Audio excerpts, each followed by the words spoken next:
remember being at school and people telling me the school system fails you and not really getting what it meant. And now I'm like, I so get it. So where does it fail us? Where does it fail you? God, where doesn't it? I think, first off, why doesn't it teach you how to save money and how to manage your finances? But that's kind of not related to this. I think the biggest thing that it doesn't teach you is that in school, if you work really hard, you basically have to follow some tick boxes and you get what you want, right? That's just how it works.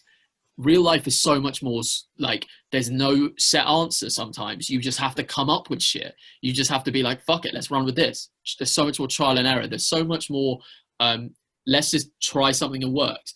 There's also very little, I mean, there is some time management stuff, but like, I know it's so boring, but one of the most valuable things I've had of like balancing music and work is like, write out my diary on a Sunday, plan what I've got to do for the week, all this like time management stuff, how to deal with people, how to deal with conflicts, all of this stuff that if you learn it at school is you learn it in your extracurricular activities. I did really like nerdy stuff like debating and MUN at school. And I'm like, that taught me how to like negotiate, how to, think outside the box a bit. But if you, in terms of your actual syllabus, not taught at all, like at all. And that's because like those are all the things you need to know as an adult, and you just like get to the workplace and you're like, wait, where the fuck is a textbook for this? There isn't one. Do you know what I mean? That's what happens when you get to a workplace. You're like, oh my God, where's the textbook? And you get I've literally heard that sentence from like first year grads when they get to like, they work their first job and they're like, oh my God, is there not like can I not just like get the fucking CGP guide for this? I'm like, there is no CGP guide for life. Do you know what I mean? Yeah. Unfortunately, that would be good. That would be good. That would be good. It sadly doesn't exist.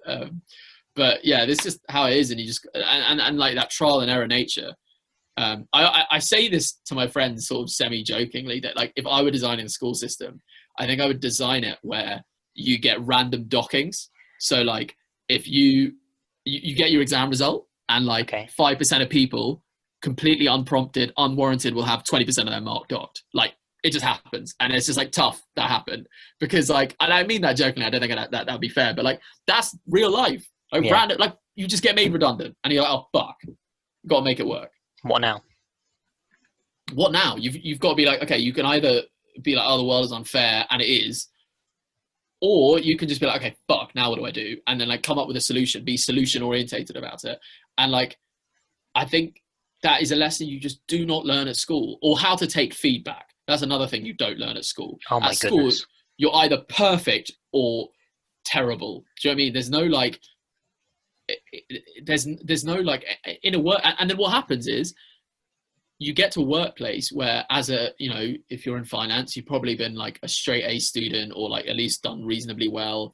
And then suddenly you hand something to a boss expecting them to be like A star. And they're like, this needs to improve, this needs to improve, this needs to be improved.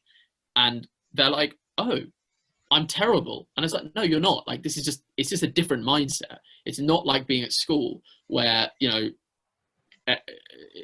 tick all these boxes and suddenly. It's like the pass-fail mentality. That's what that you either do well, you get the grades, or you don't.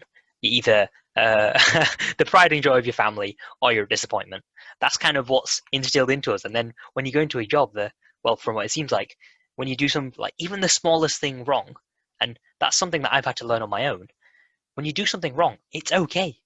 Like it's just a mistake. Fine. It's fine. You can improve. How you deal with it is a very big. So I remember like in my first year at my job, I emailed someone I wasn't meant to email something confidential, and like no one's going to tell you that happens fairly regularly at workplace. Not fairly regular, but it happens. And I was just like, oh shit, I'm literally going to get fired. What the fuck? I'm going to die.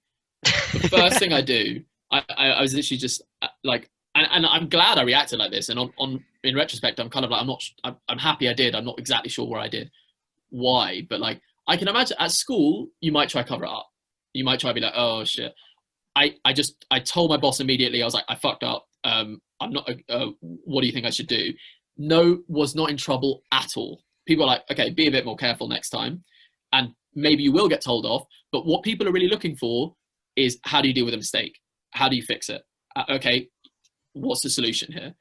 And that's what people care about so much more. Whereas at school, that's just like, it's like a solution orientated mindset isn't, if you do learn it, which sometimes you do, is in fucking D of E. Do you know what I mean?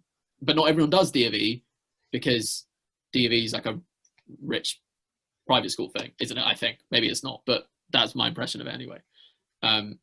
So yeah, I think in so many ways the school system fails us. But those are kind of like the most immediate obvious ones. And then, you know, linking back to what we were talking about earlier, like not teaching kids that like you can chase your dream without like being destitute.